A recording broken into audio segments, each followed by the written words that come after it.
হান্নান মাসুদ, ওনার যে পিতা তার নাম হলো আব্দুল মালিক, আমিরুল ইসলাম মোহাম্মদ আব্দুল মালিক ওনার পিতার নাম।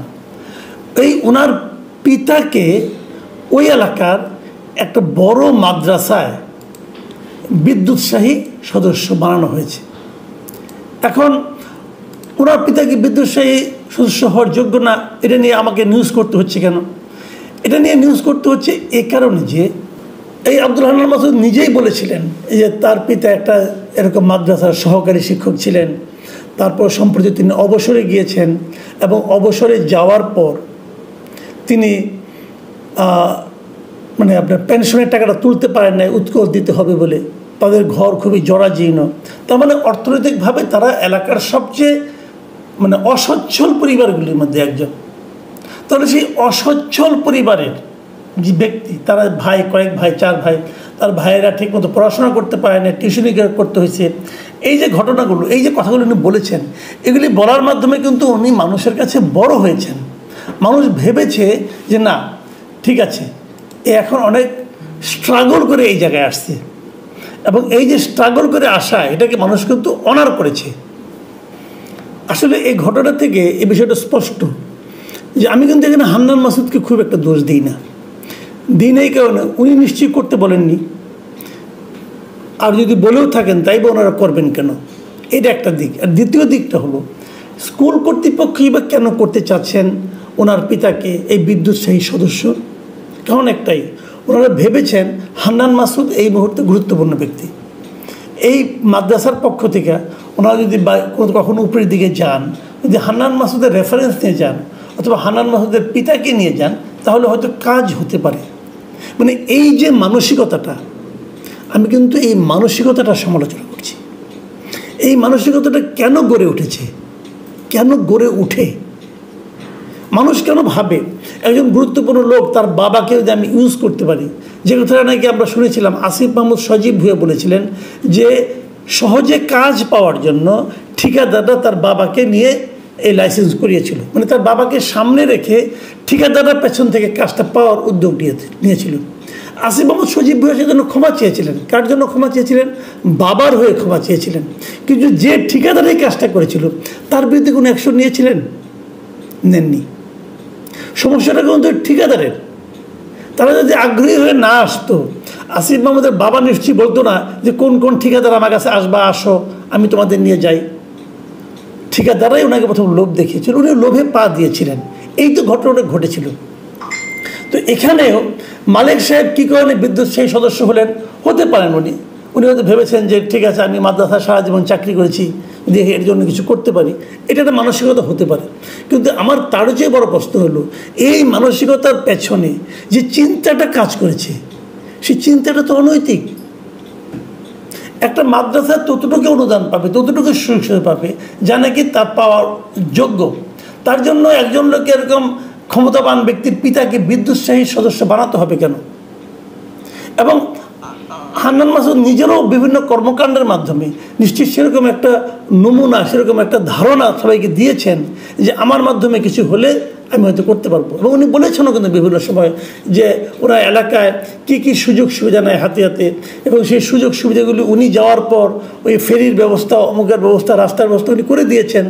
এগুলো উনি বলেছেন, কিন্তু উনি বলেছেন আমি এলাকার জন্য করেছি, আমার এলাকা বঞ্চিত ছিল তাই করেছি, এগুলো বলেছেন। কিন্তু এগুলি একভাবে গ্রহণযোগ্য। আবার আরেকভাবে যদি আমরা বলি, সেটার কিন্তু অন্য একটা অর্থ কিন্তু এখানে কাজ করে। যে কথাটা ওনার ব্যাপারে আগেও বহুবার বলা হয়েছিল যে ওনার গাড়ি নিয়ে, আজকে আমরা দেখলাম যে হান্নান মাসুদ নিজেও একটা স্ট্যাটাস দিয়েছেন এই ওনার গাড়ি নিয়ে, ওনার বিভিন্ন বক্তব্য নিয়ে, বিভিন্ন সোশ্যাল মিডিয়ায় যে লেখালেখি হয়েছে, এরকম দুজনের নাম উল্লেখ, তিনজনের নাম উল্লেখ করে উনি আবার একটা স্ট্যাটাস দিয়েছেন। সেই তিনজনকে জুলকারনাইন শাহের, ইলিয়াস হোসেন এবং বনি আমিন, এই তিনজনের নাম উল্লেখ করে দিয়েছেন এবং বলেছেন যে ওনার একটা কথার আংশিক বক্তব্যকে কোট করে জুলকারনাইন শাহিন এবং ইলিয়াস হোসেন ওনার বিরুদ্ধে অনেক কথা বলেছেন। এবং বনি আমিনও বলেছেন। পরে নাকি বনি আমিন নিজের ভুল বুঝতে পেরে সেটা উড্র করেছেন।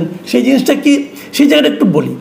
সেই জিনিসটা হলো ওই যে ওনার গাড়িটা নিয়ে উনি বলেছিলেন যে যখন উনি সন্দ্বীপে ছিলেন তখন নাকি ওই ব্যবসায়ী ওনাকে গাড়িটা দিয়েছিল এলাকার ভেতরে চলাফেরা করার জন্য।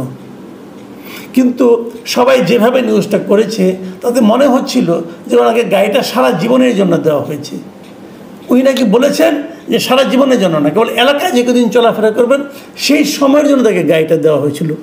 এটা যদি সত্য হয়ে থাকে, এটা যদি বলে থাকেন, ঠিক আছে, আমার এতে কোনো আপত্তি নাই। কিন্তু তারপরে আমার প্রশ্ন, আপনি এলাকার ভেতরে চলাফেরা করার জন্য নিজের নিরাপত্তার অজুহাতে কেউ আপনাকে যদি গাড়ি দিতে চায়, সেটাও আপনি নেবেন কেন? আপনি কি না নিয়ে একদিন ছিলেন না? আপনি তো বলতে পারেন যে আমাকে তো মেরেছে, দেখেন না যে মেরেছে, ফুলে গিয়েছে, বলতে পারেন ভাই। তারপরও আপনার কিন্তু এলাকার মানুষের কাছেই থাকতে হতো। যেই মুহূর্তে আপনি কোটি টাকা দামের একটা গাড়িতে উঠে পড়লেন, সেই মুহূর্তে কিন্তু সাধারণ মানুষের কাছ থেকে আপনি আপনার দূরত্বটা বাড়িয়ে দিলেন। এই জায়গাটাতেই কিন্তু আমি কেবল ওনাকে বলছি না, ওনার পার্টিকেও বলছি, এই পার্টির লিডারদের বলছি, এই জায়গাটাতেই আপনারা কিন্তু জনগণ থেকে বিচ্ছিন্ন হয়ে গেছেন। মাথায় রাখতে হবে, জনগণের কাছ থেকে আপনি থার্ড বার দেখিয়ে, চাকচিক্য দেখিয়ে আপনি জনগণকে আপন করতে পারবেন না।